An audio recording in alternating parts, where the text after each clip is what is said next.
of life, and neither one has a medical background. Pretty amazing. Dr. Joe shows us the program that they went through and why it's about to expand.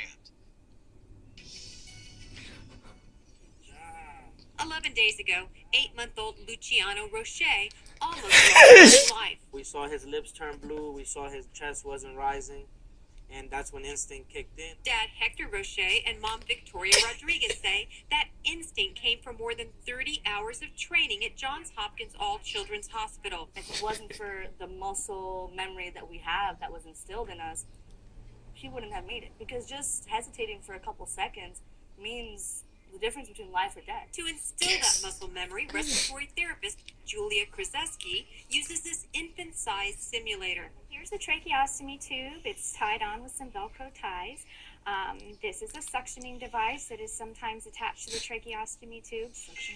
It was here in this room that Luciano's parents learned to respond to the exact emergency situation that almost took his life, a completely blocked breathing tube. They were taught to use a special bag, clear the tube, and even when to start chest compressions, tasks they never would have been able to perform on their own child. Prior to having simulation available, we really didn't have a way to get them to practice those things and put their hands to work with what their mind already knows. So I can change the heart rate. Dr. Jennifer Arnold heads up the program and controls the baby simulator via computer. She remembers the days before simulators made their way into hospitals. Up until simulation, parents were learning how to care for their child on their child.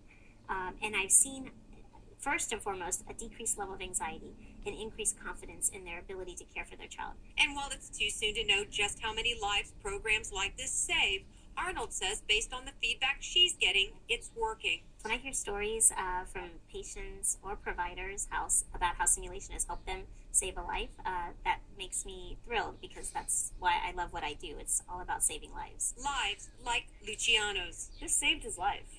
This saved his life. If it wasn't for the simulation, if it wasn't for the training that we had, we wouldn't have known what to do. For the Fox medical team, I'm Dr. Qué lindo Julia está.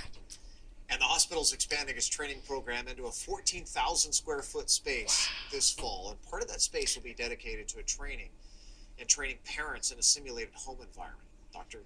Arnold, hopes to eventually extend simulated training to community members, including first responders. All right, check this out.